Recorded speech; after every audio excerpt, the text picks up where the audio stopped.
Welcome to horror studio.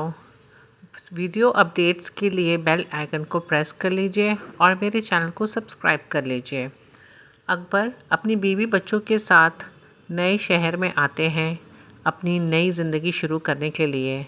वो पहले जहाँ रहते थे वो घर काफ़ी छोटा था और अकबर की बीवी के साथ उसकी माँ का हमेशा लड़ाई झगड़ा हुआ करता था, जिसकी वजह से अकबर अपनी बीवी बच्चों को लेकर एक नए शहर में आ गए और एक नए काम की तलाश में।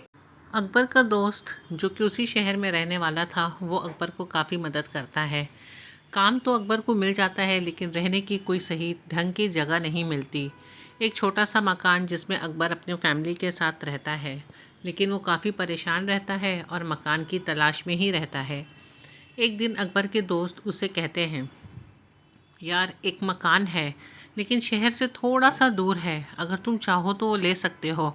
बस अभी अकबर के दोस्त का ये कहना ही था कि अकबर तुरंत राज़ी हो जाता है और कहता है, बस यार तुम वो मकान दिखा दो और मेरी बात पक्की करा दो। बस अब मैं उस छोटे से घर में नहीं रह सकता, काफ़ी परेशानी हो रही है। दूसरे दिन वो दोनों मकान देखने जाते हैं। मकान काफ़ी पुराना रहता है और शहर से थोड़ा सा दूर रहता है। अकबर को वो मकान काफ़ी पसंद आता है, लेकिन अगल बगल के लोग रहने वाले वहाँ अकबर से कहते हैं कि बेटा मेरी मानो तो आप ये मकान मत लो, ये मकान काफ़ी दिन से बंद पड़ा है और हमने ये भी सुना है कि यहाँ पे जन्नातों का बसेरा है। अरे नहीं नहीं, ऐसा कुछ नहीं है माँ जी, आप लोग बेफिक्र रहिए। नज़रअंदाज करते हुए अकबर वहाँ से चला जाता है और मकान की डील कर लेता है। अपनी बीवी को हंसी खुशी लेकर के उस घर में आता है। वो मकान तो बहुत बड़ा रहता है और पुराने होने की वजह से काफ़ी गंदा भी रहता है, जिसकी सफाई करवाई जाती है। उस मकान में काफ़ी बड़े बड़े कमरे थे और उनमें से एक कमरा वो बहुत दिनों से बंद था, जिसमें ताला लगा हुआ था। तभी अकबर की नज़र उस पर पड़ती है और वो सफाई करने वाले को बुलाता है और कहता है कि इस कमरे की सफाई क्यों नहीं की भाई साहब, यहाँ पे तो ताला लगा हुआ है और इसकी चाबी भी हमें नहीं दी गई है। अगर चाबी नहीं है तो किसी भारी चीज़ की मदद से ताला तोड़ दो और इस कमरे की सफाई करो। लेकिन साहब, मकान मालिक ने कहा था कि इस कमरे को छोड़ देना। अब मैं मालिक हूँ इस मकान का और मैं तुम्हें कह रहा हूँ कि दरवाज़ा खोलकर सफाई करो। ठीक है साहब, जैसा आप बोलते हैं। सफाई वाला किसी चीज़ की मदद से उस ताले को तोड़ता है और कमरे के अंदर दाखिल होता है। जैसे ही वो कमरे के अंदर जाता है उसे एक अजीब सी गंदी बदबू महसूस होती है और उसे ये भी महसूस होता है कि उस कमरे में उसके अलावा कोई है। वो सफाई करके जल्दी जल्दी उस कमरे से बाहर आता है और साहब को कहकर चला जाता है। कुछ दिन तो सब कुछ ठीक रहता है, लेकिन कुछ दिनों के बाद अकबर की तबीयत हमेशा ख़राब रहने लगती है। तभी घर पे डॉक्टर आते हैं, लेकिन उन्हें भी किसी बीमारी के बारे में पता नहीं चलता। पड़ोस की वो आंटी जो पहले ही अकबर को मना कर चुकी रहती हैं, वो घर आती हैं और कहती हैं कि बेटा, मैंने आपको पहले ही कहा था कि ये मकान मत लो, वरना पहले मकान मालिक की तरह आपको भी नुकसान उठाना पड़ेगा। अकबर की बीवी उससे पूछती है, क्या बात है, आप क्या कहना चाह रही हैं? मैंने पहले ही कहा है, हमने देखा है इस घर में जन्नातों का बसेरा है और वो किसी को भी नहीं रहने देते। मेरी मानो तो तुम ये घर छोड़कर चले जाओ। अकबर कहता है, अरे माँ जी, आप क्या पुरानी बातों को लेकर के बैठी हुई हैं, ऐसा कुछ नहीं होता। वो बूढ़ी औरत वहाँ से चली जाती है। अकबर की तबीयत दिन ब दिन ख़राब होती रहती है और आखिरकार वो घड़ी आ ही जाती है कि उसी कमरे में अकबर की भी मौत हो जाती है हार्ट अटैक होने की वजह से।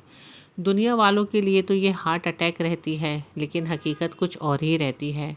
तभी अकबर की बीवी को समझ आ जाता है कि वाकई में यहाँ कुछ गड़बड़ है, क्योंकि अकबर की बीवी को पहले भी वहाँ पे बहुत ऐसी चीज़ें महसूस हुई थी जिसे उसने नज़रअंदाज किया था। अकबर की बीवी अपने बच्चों को लेकर के वहाँ से चली जाती है और वो मकान बंद करवा देती है। शहर से दूर जाने के बाद अकबर की बीवी अपने बच्चों को लेकर दूसरे शहर चली जाती है और वहाँ जॉब करने लगती है।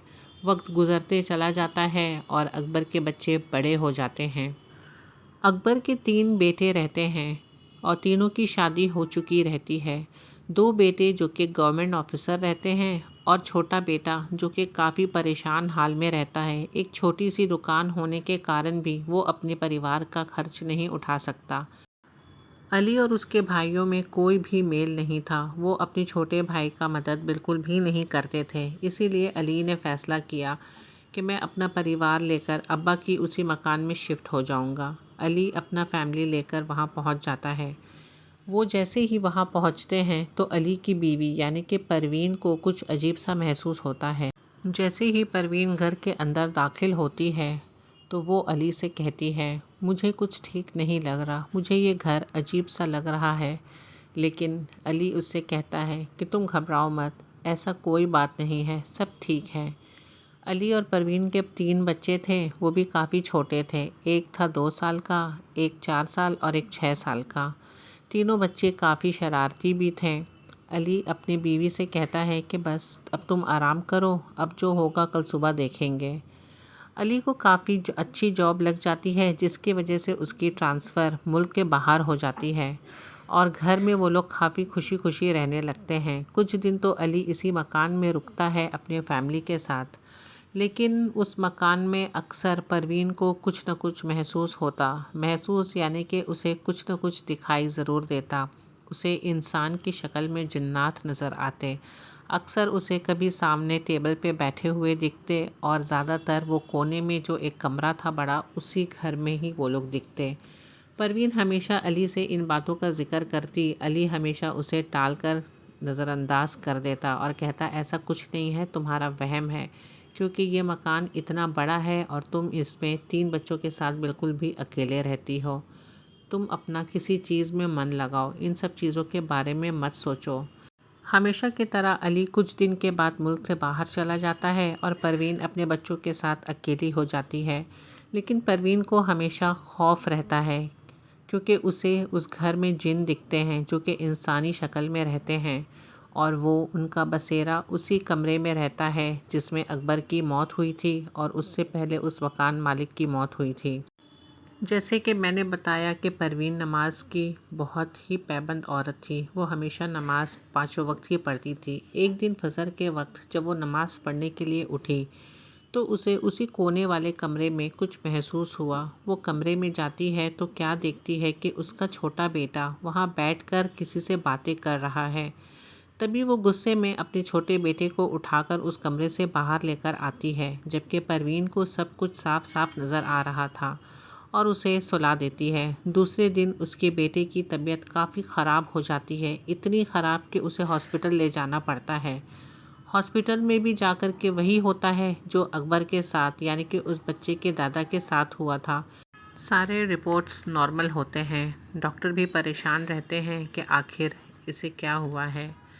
जैसे तैसे करके तबीयत थोड़ी संभलती है तो परवीन उसे लेकर घर आ जाती है और अली को फ़ोन पर सारी बात बताती है। अली को इन सब चीज़ों पर बिल्कुल भी विश्वास नहीं था। वो परवीन से यही कहता कि तुम इन सब बातों को अपने जहन से निकाल दो, ऐसा कुछ नहीं है। वो छोटा बच्चा है और वो कहीं भी जाकर के खेल सकता है। परवीन ये मानने को बिल्कुल भी तैयार नहीं थी, क्योंकि वो एक माँ थी, उसका मन नहीं मान रहा था। और मानता भी कैसे, क्योंकि परवीन को आंखों दिखा सब दिख जो रहा था। ये बात वहीं ख़त्म हो जाती है। कुछ दिन तो ठीक गुजरता है, उसके बाद अचानक फिर से उसके बेटे की तबीयत ख़राब हो जाती है। परवीन को समझ आ गया था कि उसके बेटे की तबीयत क्यों ख़राब हो रही है, क्योंकि परवीन ने अपने बेटे को जीन के बच्चों के साथ खेलने के लिए मना किया था, जो कि उनको बहुत बुरा लग गया था। परवीन उसी कमरे में जाती है और जिन का सामना उससे हो जाता है। वो जिन से कहती है कि आप हमें परेशान क्यों कर रहे हैं। जिन उससे कहता है कि शायद तुम्हें पता नहीं है कि हम बहुत सालों से इस मकान में रहते हैं, तुम यहाँ से चले जाओ। परवीन उनसे रो रो कर कहती है, देखिए मेरे बहुत छोटे छोटे बच्चे हैं, मेरे शौहर भी मुल्क से बाहर होते हैं, मैं अपने बच्चों को लेकर कहाँ जाऊँगी, मेरे ऊपर रहम करिए। जिन उससे कहता है कि ठीक है, मैं इसी कमरे में रहूँगा और तुम इस मकान के बाकी कमरे में रहोगे, लेकिन मेरी एक शर्त है, आज के बाद न तुम हमें उन तिलावतों की वजह से परेशान करोगी और ना हम लोग तुम्हें परेशान करेंगे। परवीन उनकी बातें मान लेती है और उस कमरे में ताला लगाकर चली जाती है। अगले दिन परवीन अली से फ़ोन पर सारी बातें बताती है, जिसे सुनकर अली काफ़ी गुस्सा होता है और परवीन से कहता है कि तुम कितनी बेवकूफ़ हो। वो जिन तुम्हें कुछ भी कह दिया और तुम मान ली। आज उसने कमरे पे कब्ज़ा किया है, आहिस्ते आहिस्ते वो पूरे मकान में कब्ज़ा कर लेगा। तुम उस कमरे का ताला खोलो और उस कमरे में आया जाया करो। परवीन क्या करती बेचारी, उसे अपनी शौहर की बात माननी थी। उसने जाके कमरे का ताला खोल दिया। जैसे ही वो कमरे का ताला खुला, सब कुछ तो ठीक था, लेकिन 2-3 दिन के बाद अचानक से उसके छोटे बेटे की तबीयत फिर ख़राब हो गई। परवीन अपनी बहन को फ़ोन करती है, जबकि परवीन की बहन भी काफ़ी दीनदार औरत रहती हैं और उन्हें सारी बात बताती है कि उसने जिनसे कैसे बात किया और अली के कहने पर उसने दरवाज़े का ताला भी तोड़ दिया। उसकी बहन परवीन से कहती है कि तुम बच्चों को लेकर मेरे तरफ चले आओ, कुछ न कुछ करते हैं। परवीन अपने बच्चों को लेकर अपनी बहन की तरफ चली जाती है। परवीन की बहन परवीन को और उसके छोटे बेटे को लेकर एक मौलवी की तरफ जाते हैं।